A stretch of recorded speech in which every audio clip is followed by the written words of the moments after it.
Good afternoon सभी को। सो हम लोग पढ़ रहे थे इंडियन नेशनल कांग्रेस का फॉर्मेशन। ठीक है। सो वहाँ पर हम लोगों ने पढ़े थे कि इंडियन नेशनल कांग्रेस का फॉर्मेशन कैसे हुआ। ओके।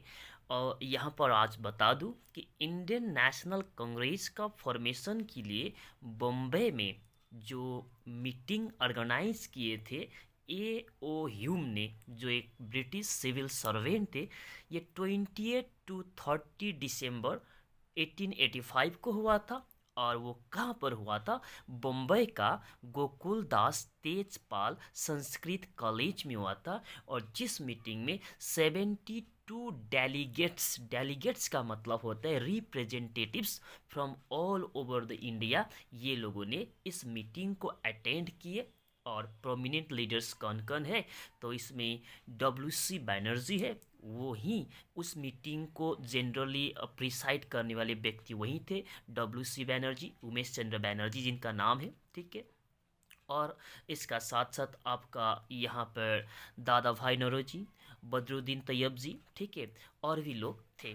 तो अब यहाँ पे जो इंडियन नेशनल कांग्रेस जो है, इसका जनरली टू फेज है। दैट मीन्स 1885 में इंडियन नेशनल कांग्रेस फॉर्म हुआ है ना।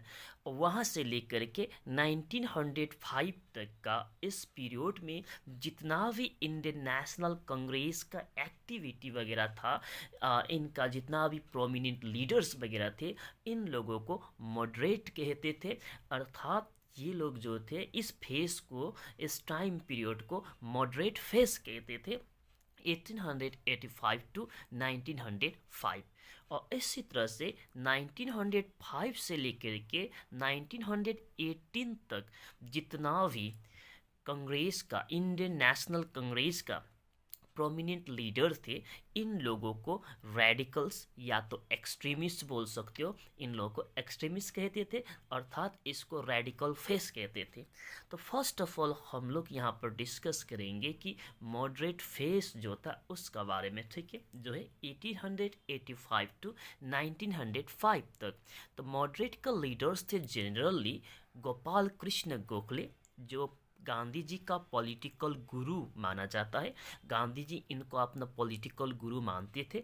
और जैसे साउथ अफ्रीका से गांधी जी इंडिया में आए, तो इंडिया में आने के बाद इंडियन सोसाइटी के बारे में गांधी जी को उतना पता नहीं था, इंडियन मेंटेलिटी के बारे में उतना पता नहीं था, क्योंकि गांधी जी ने ज़्यादा टाइम साउथ अफ्रीका में बिताए थे और इंग्लैंड में पढ़े थे। तो जनरली इनको इंडियन सोसाइटी के बारे में उतना पता नहीं था।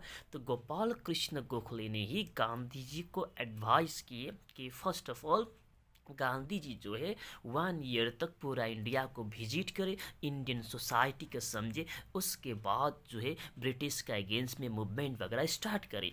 तो ये गोपाल कृष्ण गोखले मॉडरेट का प्रोमिनेंट लीडर थे, जो गांधी जी का पॉलिटिकल गुरु भी माना जाता है। सुरेंद्र नाथ बैनर्जी, जिनका बारे में ऑलरेडी हम लोग डिस्कस कर चुके हैं कि इंडियन जो सिविल सर्विस पास करने वाले इंडिया से ये सेकेंड पर्सन था। फर्स्ट था सत्येंद्र नाथ टैगोर और सेकेंड थे सुरेंद्र नाथ बैनर्जी। ओके।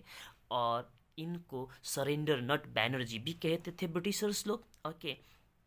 और इसी तरह से दादा भाई नौरोजी, ये जनरली आपका मॉडरेट का प्रोमिनेंट लीडर्स है।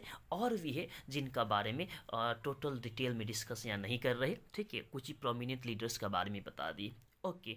और ये जो लीडर्स है, इन लोगों को नरम दल भी कहते थे। और नरम दल क्यों कहते थे? क्योंकि ये लोग दिमाग से नरम थे। ठीक है, ज़्यादा गुस्सा इन लोग को नहीं आता था। कहने का मतलब ऐसा जस्ट एक मजाक के लिए बोल रहे, जो भी हो, they were deeply influence by western education. That means ये लोग जो थे ज़्यादातर वेस्टर्न एजुकेशन से प्रभावित थे ये लोग। ठीक है। तो ये लोग नहीं चाहते थे कि self government, that means Swaraj, ये लोग नहीं चाहते थे। ये लोग ब्रिटिशर्स पर फेथ करते थे। इन लोगों का विश्वास था कि ब्रिटिश जो है इंडिया में इन लोगों का बात सुनेंगे। ठीक है। और ये लोग इंडिपेंडेंस नहीं चाहते थे और ये लोग बिलीव करते थे प्रेयर एंड पिटिशन में। दैट मीन्स ये लोग वायलेंस में बिलीव नहीं करते थे, प्रोटेस्ट में बिलीव नहीं करते थे, डेमोन्स्ट्रेशन में बिलीव नहीं करते थे, स्ट्राइक में बिलीव नहीं करते थे। दैट मीन्स इसीलिए तो इन लोगों का जो बिलीव था प्रेयर एंड पिटिशन में, प्रार्थना करना, रिक्वेस्ट करना, सर ये कर दीजिए, इस तरह का जो पॉलिसी था इन लोगों का, इसलिए इन लोगों को नरम दल भी कहते हैं। और इन लोगों का जो मेन डिमांड जो था वो था वेरी सिंपल था। आर्म्स एक्ट को अमेंडमेंट करने का इन लोगों का डिमांड था। दैट मीन्स आर्म्स एक्ट 1878 में पास हुआ था, जिसमें यही कहा गया था कि इंडियंस लोग आर्म्स प्रोसेस नहीं कर सकते, वेपन्स प्रोसेस नहीं कर सकते, नहीं रख सकते, और ब्रिटिश रख सकते। तो इस लॉ को जो अमेंडमेंट करे, दैट मीन्स इसको सुधार करे, संशोधन करे, ये मॉडरेट का डिमांड था। और इसी तरह से freedom of speech and expression, that means India में जनरली ब्रिटिशर्स लोग प्रेस सेंसरशिप इम्पोज करते थे। कहने का मतलब कोई भी न्यूज़पेपर अपना article, that means news publish करने से पहले गवर्नमेंट उसको चेक करते थे थॉरोली, और गवर्नमेंट के अगेंस्ट में अगर कोई भी न्यूज़ होता है तो उसको वहाँ से हटा दिया जाता था। दैट मीन्स अगर ऐसा होता तो ब्रिटिश गवर्नमेंट जितना भी इंडिया में डोमिनेशन, डिस्क्रिमिनेशन कर रहे थे, वो तो सामने में आएगा ही नहीं। तो freedom of speech and expression जो है, लोग अपना विचार रखना चाहते हैं, ठीक है, तो इस तरह का जो प्लेटफॉर्म जो मीडिया ही देते, तो उसी पर प्रेस सेंसरशिप लगा दिया गया था इंडिया में।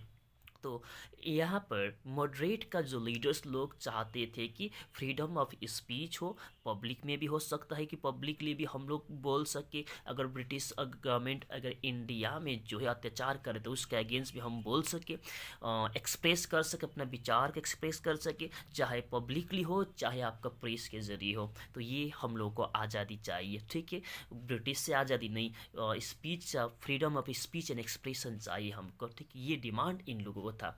और इसी तरह से provincial and central legislative council जो है, वहाँ पर इन लोग का डिमांड था इलेक्टेड रिप्रेजेंटेटिव हो। दैट मीन्स इंडियंस को भी provincial and central legislative council, legislative council means law making body है, जैसे कि प्रेजेंट डे में पार्लियामेंट लॉ बनाते हैं पूरा इंडिया के लिए, और स्टेट का असेंबली लॉ बनाते हैं इसी तरह से पर्टिकुलर स्टेट के लिए। इसी तरह से उस समय भी प्रोविंशियल मतलब आपका प्रेजेंट डे का आप स्टेट का तरह समझो, सेंट्रल मीन्स वो पूरा एक इंडिया का प्रेजेंट का सेंट्रल गवर्नमेंट की तरह समझो।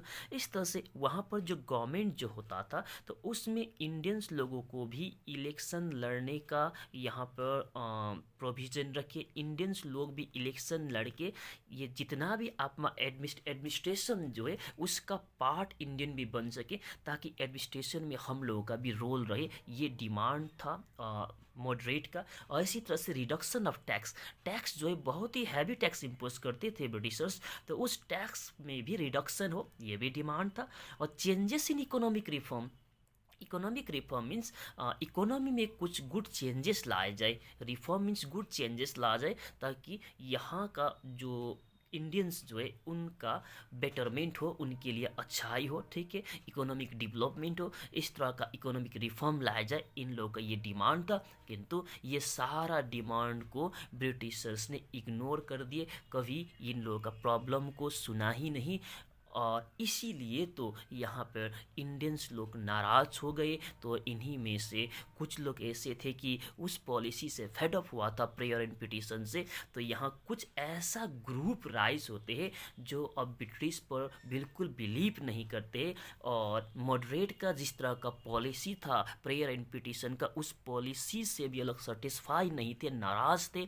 तो अब नया ग्रुप आ जाते हैं, दैट मीन्स दूसरा फेस आते हैं इंडियन नेशनल कांग्रेस का, वो है आपका रेडिकल फेस भी कह सकते हो, या तो इसको एक्सट्रीमिस्ट फेस भी कह सकते हो, या तो आपको इसको कह सकते हो, इनका लीडर्स को गरम दल भी कह सकते हो। थोड़ा सा दिमाग से ये लोग जो है कि थोड़ा गुस्सेल है, ओके।